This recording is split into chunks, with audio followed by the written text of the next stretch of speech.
Hi everybody, welcome back to my YouTube channel. In this coronavirus pandemic, everything is being questioned and a lot of things are changing, and so whatever I can do to try to help you guys through the process. This is all very new to everybody, but this is something that I felt like I could speak on just because I felt like I had a lot of personal experience with this, and somebody basically asked me, in the midst of this coronavirus pandemic and everything's being shut down, some people have been accepted to medical school.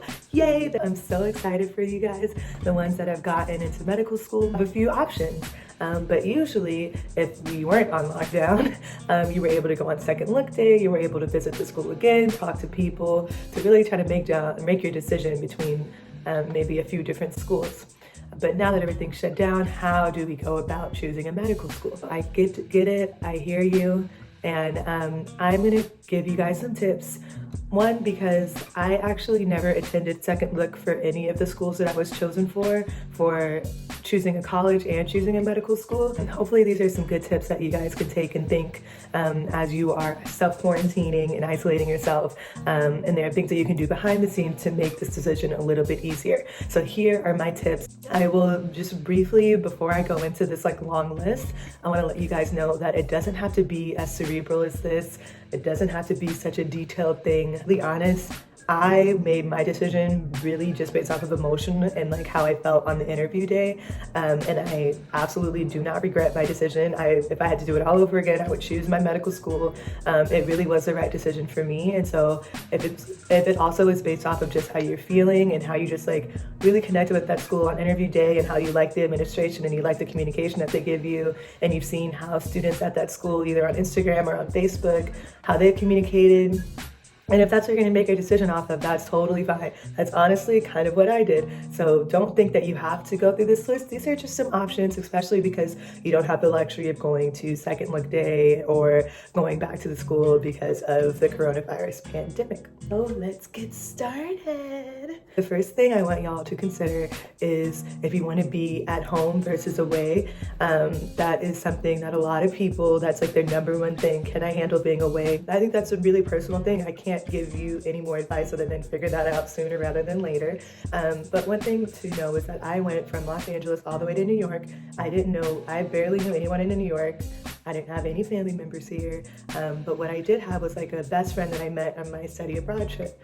And so I relied on them a lot during my first year of medical school, and I'm really glad I had them. So I had some sort of support system, even though they weren't in med school. They're more they did fashion, which is very different than medical school. So it was a hard thing to kind of get our schedules aligned. But when I wanted to get out and have fun, I really relied on him. So if you guys have anybody that you consider your support system in the city that you're going to, that is something that will be helpful. The reason why I do mention this is because I think people underestimate how hard medical school is and that transition, especially if you're going away.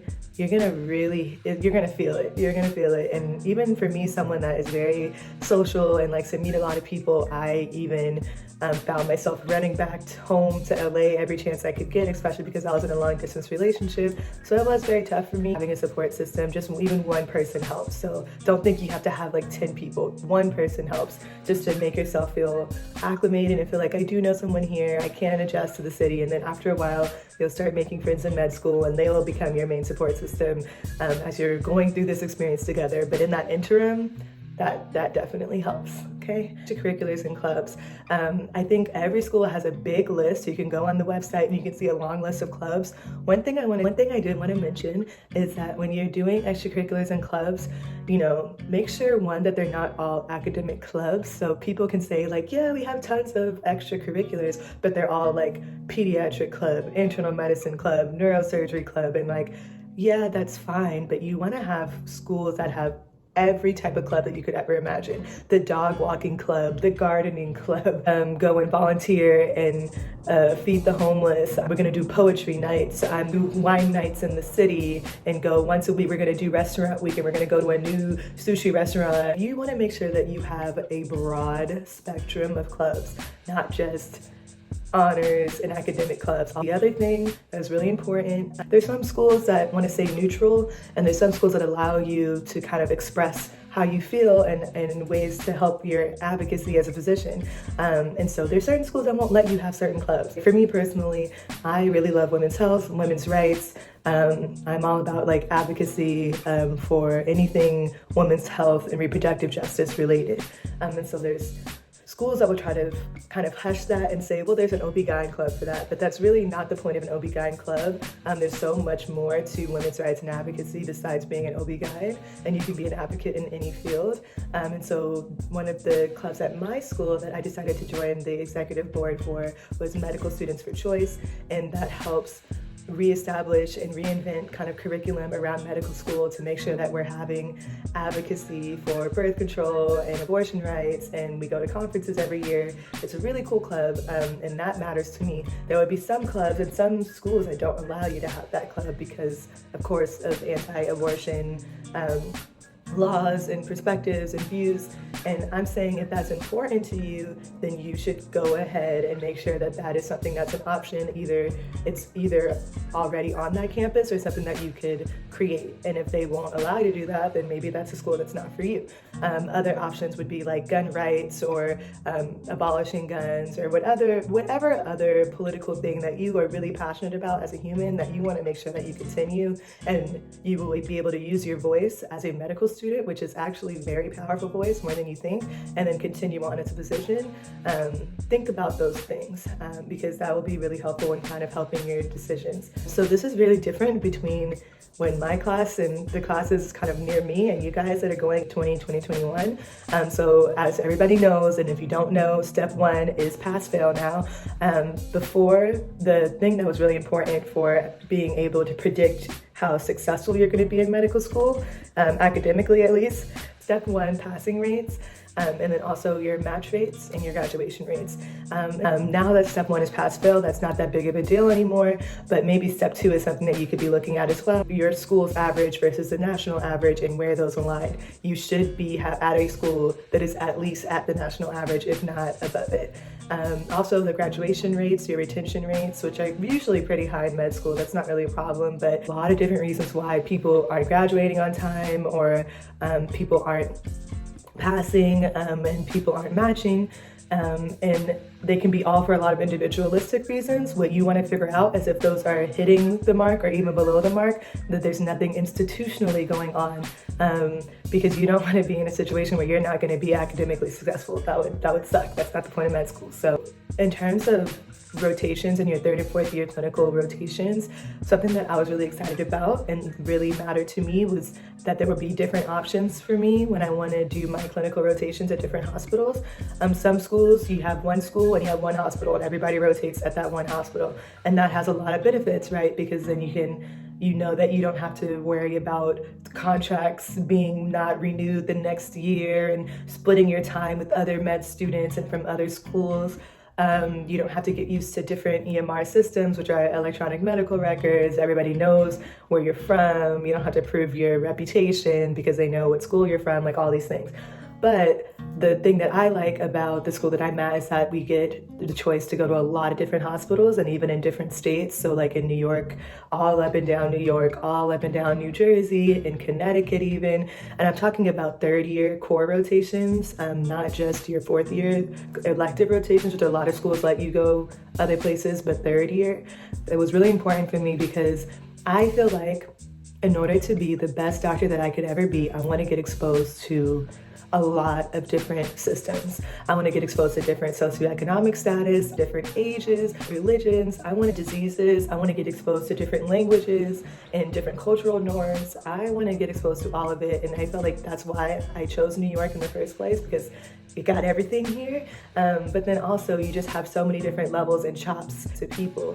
And when I'm exposed to all of that at once, I'm able to really take all of that into consideration when I'm thinking of differentials, when I'm thinking of like how things present differently and different prevalences in different communities. So basically I say all of that to say, to me, diversity really matters in my patient population and in the health system that I work in. The way that I chose my rotations is I've been bouncing around different hospitals in New York, and all of them have been drastically different from each other. And I have like a solid foundation in my 3rd year clinicals, not only just because of how much I know, but the types of conditions that I know. And so if that matters to you, great. That's a really good tipping point to pull you into one direction versus the other. Some people have families. Some people don't got time to figure out where they're gonna park and what hospital they're going to. Some people don't care about the diversity of conditions because they're only gonna work in this specific population and they know they wanna work in a rural setting for the rest of their life. So that's good for them, and that's really important for you to know that. Start thinking about what type of landscape and environment you do want to work in when you graduate and actually become a physician, because that'll really help you decide, depending on the clinical opportunities that you have as a third year and fourth year, where you can do your rotations. That has been really interesting that I didn't realize was so important, but actually really is housing options. I was lucky enough to ship my car from Los Angeles to New York, and so I didn't have the problem of dealing with transportation issues, and so I didn't have to rely on public transportation, but that's a really important thing, transportation and housing. And if you did not get to go on a tour, I would highly suggest reaching out to somebody in that class to have them show you pictures of the dorm room if they are living on campus.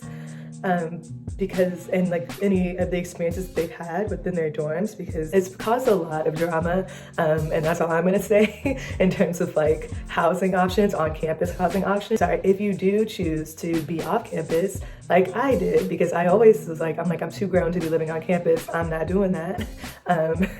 I just automatically knew I did not want to live on campus, so I automatically was just like, I'm living off campus, but I made sure that my financial aid would cover the average living expenses and the average rent in the area off campus. That is very important, because if you can't afford it, then that's awkward. I suggest reaching out to about minimum one, maximum two people per class, like a first year, a second year, a third year, and a fourth year, to just talk to them about their experiences. And you can usually find these people through the Facebook group that you're going to be added to once you get accepted. You can find them on social media. A lot of medical students are really down to talk to you guys. We're not going to hide from, letting you guys know what the deal is. So reach out to about like 4 people in the school and see how their experience was. 3 more things. One is mental health and mental health services, how many like free sessions the school offers you, how your school handles taking off time if something does happen. I've been blessed and lucky enough to haven't had to take off any time from school, but I've had friends that have had to, either because they were dealing with mental health issues, suffering from depression, suffering from anxiety, or even just needing more time to take step 1. And so I feel like my school has done a pretty good job in letting people take the time that they need. And so just asking about that, especially if you are coming in with a previous diagnosis or you've suffered from some type of mental health disorder, that is really important. One more thing is about diversity. So I've been a PWIs my entire life. It's not that big of a deal for me, but I do want to feel supported in my community. And so I felt like if I didn't see representation in the class, at least, and I don't know what the magic number is for me, but to where I feel like I'm supported, then I don't feel comfortable going to that school. Just because that creates more self-isolation, more self-doubt, you feel like nobody gets you, and that's all very, very real. So if you feel like there's no representation in your class, or the class is above you, or there's no representation in your faculty, or the mentors in terms of the positions that you'll be working with as you continue to move through your years of 3rd and 4th year, then that may actually really make you tip the scale in terms of what you feel comfortable with going to certain schools or not. So the diversity aspect and how you envision yourself in your class is really important, especially when you're going through imposter syndrome and making sure and making you feel like, should I even be here? I'm so different than everybody. What really helps through that process is having a community that gets you, that understands you, that looks like you, that talks like you, that parties like you, that your families are like. All of that really matters. I wanted to talk about, and the most fun is if you go to a school that's in the middle of nowhere, which was almost my choice, are there places around the school where you can just be a normal person and have fun? Can you go out for a wine night in the city? Can you go out and go bowling? Is there options for late night eats? Is there an airport nearby where you can just get up and go? Like all these things that just you want to be like a normal person, because you are a normal person through medical school sometimes, because you do get little pockets of normalcy. If you have nothing around you because you're in the middle of nowhere, or you're 6 hours away from the nearest city, like that actually may really affect you. By all means, if you're used to that, great. For me, I'm from Los Angeles. I like to go have fun. I like to turn up. I like to act like, okay, let's go out and, take an Uber, get lit, go to the club, have fun, come back, be normal. Like, I wanted that option, and I felt like if I went to a school that didn't have any of that, or it would be like once a year where we're able to do that, I would probably lose my freaking mind. And so make sure that there's options for you to wind down and have a good time outside of school. And make sure that if you are attending a school that sticks to the old school method where they make everybody go to classes, if you're okay with that, great. I went to one school I was accepted to that refused to stream classes, and I wanted to have the option of if I wanted to stream classes or if I just wanted to go to class every day. And so that really deterred me away from that school and made me not choose it. If you want to have the option of staying at home and streaming some classes, or being a full streamer or a half streamer like I was, I would always stream my first 2 classes, and then the last 2 classes I would go, just because I like to be at home and cook breakfast and chill in the morning and then go to class and be there all day. That was just my way of doing things, and I loved it. If y'all have any other questions, let me know. I hope everybody's staying safe. I hope everybody is staying quarantined and listening to medical professionals, because this is unprecedented times. I will say that. I will be volunteering soon at a hospital in the city, because I feel like as a third-year medical student, I feel called to serve, and I feel like I could be doing something in the middle of this pandemic. So I will let you guys know how that goes and what that means for me. But in the meantime, all of my classes will be online, and I am in the middle of my surgery rotation, which is wild. I don't know how we're gonna do surgery from home, but it is what it is. We'll figure it out, I guess. Let me know what you think about this video, and if this helped you decide what med school you're gonna go to. Leave comments, let me know what school you end up choosing. I would love to know. And good luck on everybody, and congratulations to everybody that got accepted to medical school. You deserved it. Yes, yes, yes. Okay, y'all, follow me on Instagram, follow me on my blog. Let me know what you need. I'm always here for you. Pow.